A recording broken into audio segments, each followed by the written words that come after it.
Hello everyone, कैसे हैं? आशा करता हूँ ठीक ही होंगे। आज इस वीडियो में विद्यासागर अंकगणित के चैप्टर 13 सिंपल इंटरेस्ट यानी साधारण ब्याज का आप लोग को 10 प्रश्न बताएंगे और आप लोग को प्रश्न के ही दरमियान जो भी फॉर्मूला यूज होगा वो सबको लिखाते चले जाएंगे और ज़्यादा कंसेप्ट का यूज करेंगे, तो वीडियो को ध्यान से देखिएगा। और अगर कॉन्सेप्ट याद रहेगा ना तो उधर ट्रिक जो होता है, ट्रिक जो बनता है, इसमें ट्रिक ज़्यादा यूज होगा तो वो ट्रिक भी आपको याद रहेगा। तो पहले कॉन्सेप्ट को क्लियर करना है और साथ साथ तब उसके बाद ट्रिक तो खुद से बना लेंगे। ओके, तो चलिए स्टार्ट करते हैं। प्रश्न है 500 रुपया पर 8% वार्षिक दर से 4 वर्ष का साधारण ब्याज क्या होगा। तो देखिए, साधारण ब्याज सिंपल इंटरेस्ट, इसका फॉर्मूला होता है मूलधन गुना दर गुना टाइम समय बटा 100, यानी मूलधन गुना समय गुना दर बटा 100। ये फार्मूला याद किए होंगे। तो इसको क्या करें, सिंपल सा रख देंगे। मूलधन कितना है, 500 रुपया है, दर कितना 8% है और समय है 4 वर्ष, बटा में 100। 0 0 कट जाएगा, इसको गुना करेंगे तो 5 अठे 40 और 40 चौके 160 रुपया इसका आंसर हो जाएगा। तो साधारण ब्याज कितना निकल गया, 160 रुपया। सिंपल था। चलिए आगे देखते हैं। दूसरा प्रश्न है 1800 रुपया की राशि पर 3.5% वार्षिक दर से 2.5 वर्ष का साधारण ब्याज क्या होगा। ये 2.5 वर्ष है तो इसको सिंपल उसी पर लगाएंगे। साधारण ब्याज बराबर लिखेंगे मूलधन गुना दर, दर कितना है 3 दूनी 6 1 7, 7 बटा 2 गुना समय कितना हो गया 2 दूनी 4 1 5, 5 बटा 2 और बटा में क्या कर देंगे 100 लिख देंगे। ओके, तो चलिए अब इसको काट देते हैं। 2 से काटेंगे ये 9 में कट जाएगा और फिर 2 से काटेंगे तो ये 450। एक शून्य हटा देंगे तो अब क्या होगा 7 5 35 गुना 45 करेंगे, एक शून्य दशमलव बैठा देंगे, आंसर हो जाएगा। नहीं तो फिर भाग देना पड़ेगा। तो उससे अच्छा है कि एक शून्य जब मिले तो बचा के रखना है। तो चलिए इसको लेकिन 7 5 35 45 आपस में गुना कर देंगे। तो गुना करें 5 5 25 और 5 3 15 और 5 चौका 20, 35 35 और 2 37 बचा 3 और 4 3 12 13 14 15। अभी बटा में 10 आएगा यहाँ पे, ये हो गया कितना 1575 बटा 10, यानी कि 157 बटा दशमलव बैठा देंगे 0। तो ये हो जाएगा ऑप्शन नंबर ए करेक्ट हो जाएगा। ओके, चलिए आगे देखते हैं। राम ने 1500 रुपया अपने मित्र से 8% वार्षिक ब्याज की दर से उधार लिया। उसने 10 माह बाद रुपया लौटा दिया। उसने अपने मित्र को कितना धन चुकाया। देखिए, वार्षिक ब्याज की दर से ले रहा है तो वर्ष में ही न लौटाएगा, तो वर्ष में लौटाएगा, इसको वर्ष में कन्वर्ट कर देंगे। 10 वर्ष मिस हुआ, 10 माह मिस हो गया, 10 बटा 12 वर्ष। अब ये वर्ष हो गया तो इसको बस वर्ष में कन्वर्ट कर दिया, आंसर हो जाएगा। तो कितना, देखिए कितना धन चुकाएगा, तो पहले इसका जो है साधारण ब्याज कितना है वो निकाल लेते हैं।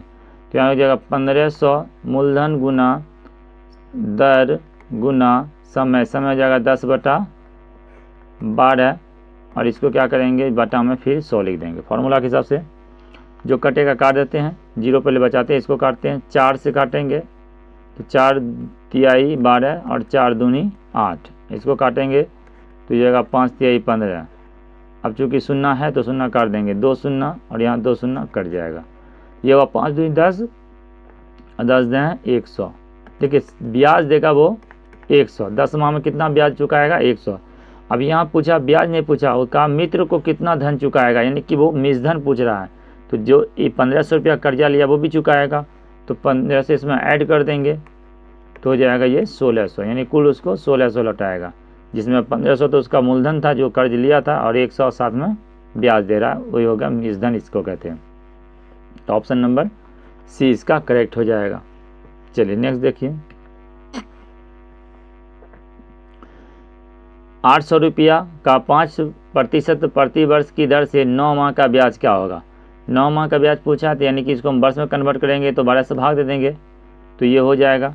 लिखेंगे ब्याज बराबर मूलधन गुना दर गुना समय, समय के बदला हम लिख देंगे 9/12 और इधर बटा में 100 रहेगा। एकदम सिंपल समझा रहे हैं, इससे ज़्यादा सिंपल अब क्या कर सकते हैं, ये सबसे ज़्यादा सिंपल हुआ। चलिए पहले 0 रखे रहेंगे, पहले इसको काटते हैं। 3 तिहाई 9, 3 चौका 12, ठीक है। और ये काटेंगे 4 दूनी 8, 200। अब 0 हट रहा है तो हटा देंगे। ये 5 दूनी 10, तिहाई 30।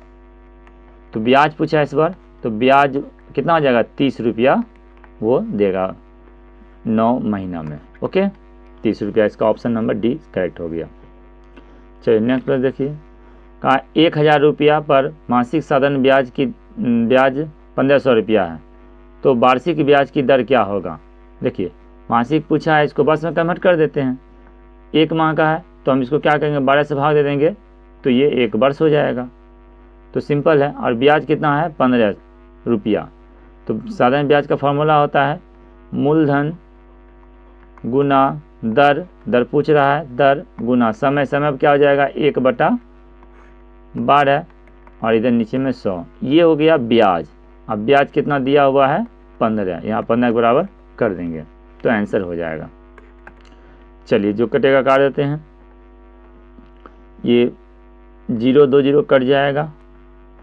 अब इसको काटेंगे, ये 2 से काटेंगे तो ये होगा 6 और ये 2 से काटेंगे तो 5। ओके, और ये क्रॉसिंग गुना करेंगे, कैची गुना, तो 5r बराबर हो गया 6 गुना 15।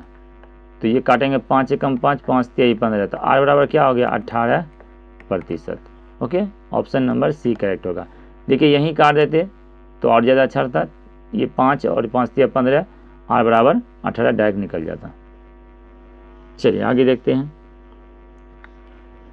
एक व्यक्ति ने अपने मित्र से 450 रुपया उधार लिए। उसने 5% प्रतिवर्ष की दर से 1 वर्ष में रुपये ब्याज सहित वापस करने का वचन दिया। वह मित्र को कितने रुपये वापस करेगा, यानी वचन दिया था तो 1 वर्ष का पूछा, तो क्या है सिंपल सा है, 1 वर्ष का निकाल लेंगे। तो मूलधन कितना है 450, तो मूलधन गुना समय 1 वर्ष है और दर कितना है 5% बट्टा 100। तो बोला वह मित्र को कितना वापस करेगा, तो मित्र को वापस करेगा ना, तो वो उसमें जो कर्जा 450 ले वो भी वापस करेगा। पहले देखते हैं ब्याज कितना देगा। चलिए ब्याज निकालते हैं। 5 0 0 काट देंगे और ये 5 से काटेंगे, 5 दूनी 10। अब इसका 45 का आधा होगा 22.5, तो 22.5 तो ब्याज हुआ ना। मित्र को लौटाएगा 22.5 प्लस 450, तो ये जाएगा 472.5।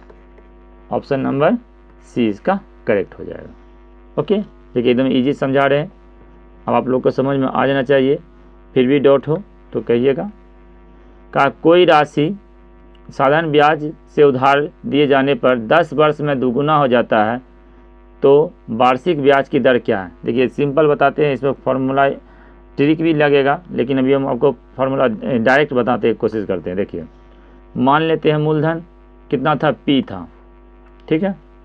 तो P था, अब ये जो बोला है 2 गुना हो रहा है, तो मूलधन 2 गुना हो रहा है, तो 2 गुना जब होगा तो ब्याज कितना, मान लीजिए 100 रुपया कर्ज लिए और वो 2 गुना हो गया 200 हो गया, तो ब्याज तो 100 बढ़ा ना, ठीक है। तो हम बस इसी तरह ब्याज का सूत्र लगा देंगे। तो साधारण ब्याज बराबर का फॉर्मूला होता है मूलधन गुना समय गुना दर बटा 100, ये बराबर किसका हो जाएगा, P का। ओके, तो जब इसको P का हो जाएगा तो देखिए, क्योंकि समझिए बढ़िया से, ये जितना रुपया था उतना ही ब्याज हो गया, तब ना डबल होगा। तो जब मान ले P 100 रुपया लिए, फिर वो 100 हो गया होगा, तब तो फिर डबल हुआ ना, उसको डबल देना पड़ रहा है। तो अब ये P यहाँ से यहाँ कट जाएगा और ये 0 0 कट जाएगा, तो R बराबर क्या हो गया 10%। सिंपल सा है, ऑप्शन ए सही है। अब कोई भी रुपया लीजिए और 10% के हिसाब से वो 2 गुना हो जाएगा 10% में। कोई भी पर, जैसे देखिए अब समझिए 100 हम कर्जा लिए किसी से और हम इसको 10% के हिसाब से रेट से लिए और इसको हम 10 वर्ष रखना है, तो देखिए साधारण ब्याज कितना हमको देना पड़ेगा 100, और 100 कर्ज लिए तो 100 क्या 200 हो गया, यानी डबल हो जाएगा। ओके, चलिए आगे देखते हैं। किसी राशि पर 4 वर्ष के लिए किसी निश्चित दर पर साधारण ब्याज 160 रुपया है, इससे दोगुनी राशि पर 2 वर्ष का उसी दर पर साधारण ब्याज क्या होगा। तो साधारण ब्याज पूछा है, देखिए 4 वर्ष के लिए लिया है निश्चित राशि, मान लेते हैं वो निश्चित राशि है P, ठीक है। तो P है और 160 रुपया ब्याज हुआ तो दर निकल जाएगा ना। तो दर बराबर क्या होता है, दर बराबर फॉर्मूला होता है कि ब्याज गुना 100, ब्याज गुना 100 अब बटा मूलधन P माने है मूलधन गुना समय कितना है 4 वर्ष। बात समझे, ये दर हो गया।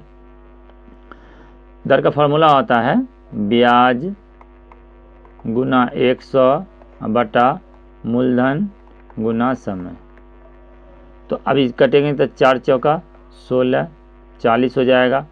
तो ये हो गया दर बराबर 4000 बटा P, ये दर निकल गया। अब कहा देखिए इससे दोगुनी राशि, तो अब राशि कितना हो गया, पहले P था अब 2P, तो 2P दोगुनी राशि और 2 वर्ष का, तो 2 वर्ष लिख देंगे, समय 2 वर्ष का, और उसी दर से, दर कितना है 4000 बटा P, ठीक ना। साधारण ब्याज कितना होगा, देखिए साधारण ब्याज का फॉर्मूला लगा दिए, ठीक ना। साधारण ब्याज और मूलधन गुना समय गुना दर बटा, इतना इजी है। इसको ट्रिक याद करिएगा, इससे उसमें से बहुत प्रॉब्लम होगा, ठीक ना। P कट जाएगा, अब इसको काटेंगे 2 शून्य कट जाएगा, ये होगा 2 दूनी 4, 4 चौका 16, 160 हो जाएगा ब्याज। एकदम सिंपल इजी में। बहुत बच्चे नहीं समझ पाए होंगे, तो नहीं समझ पाए तो कमेंट कीजिएगा। लाइव डेली 7 साढ़े 7 बजे लाइव आ रहे हैं, तो वहाँ पे आइएगा, तो वहाँ पर हम आप लोग को क्लियर फिर बता देंगे।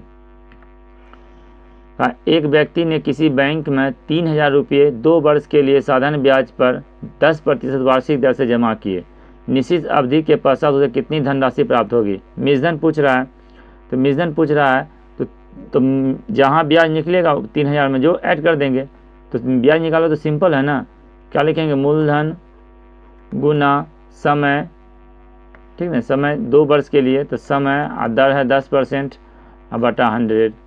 अब ये जो आएगा उसमें से 3000 ऐड कर देंगे, 1 2 शून्य कर जाएगा, तो 3 दूनी हो गया ये 600, यानी ब्याज उसको मिलेगा 600 2 वर्ष में, और वो टोटल जमा किया था 3000, तो 3000 तो उसका मूलधन मिलेगा ही, और प्लस में 600 ऐड होके मिलेगा, तो सब मिला के कितना उसको मिलना चाहिए 3600, उसको 3600 मिलेगा। ऑप्शन नंबर डी इसका राइट हो जाएगा। एकदम सिंपल पढ़ना है। प्रश्न देखिए, हरि ने अपने मित्र अशोक से 4000 रुपये 2 वर्ष की अवधि के लिए उधार लिया, ठीक है, 2 वर्ष के लिए लिया है। यदि ब्याज की दर 10% वार्षिक हो तो उसे अशोक को 2 वर्ष बाद कितनी राशि देना पड़ेगा। सेम देखिए यही है कि 2 वर्ष बाद कितना राशि उसको देगा, यानी कि 4000 लिया वो भी देगा, और प्लस में जो ब्याज होगा। तो इसका निकाल लेते हैं, पहले ब्याज कितना देगा वही देख लेते हैं। तो चलिए ब्याज हो जाएगा मूलधन गुना समय गुना दर बटा 100, 2 शून्य कट जाएगा, तो ये जाएगा 2 चौक 8, 800 रुपया वो ब्याज देगा, 800 ब्याज देगा, और उसको लौटाना है तो वो 4000 जो कर्ज लिया था मूलधन वो भी तो वापस करेगा ना, तो ये 4000 उसमें और ऐड कर देंगे, तो उसको टोटल 4800 अब देना पड़ेगा, जिसमें 4000 तो उसका कर्ज ले गया ही था वो तो देना ही है, प्लस में 800 ऊपर से वो इंटरेस्ट दिया। इसका ऑप्शन नंबर डी सही होगा। छोटा इसलिए बता रहे हैं ताकि आपको समझना आसान हो जाए, और ये चैप्टर को इसी तरह 5 पार्ट में डिवाइड करके बनाएंगे। तो आप लोग कमेंट कीजिएगा कैसा लग रहा है, अच्छा लगेगा तो भी कमेंट कीजिए, ख़राब लगे कहीं पर कुछ समझ में नहीं आए तो भी कमेंट कीजिए, और लाइव में 7:30 बजे ज़रूर ज्वाइन कर लिया करिए, वहाँ पे कुछ पूछ सकते हैं। ओके, चलिए तो वीडियो देखने के लिए धन्यवाद। फिर अगला पार्ट 11 से 20 तक बताएंगे। ओके।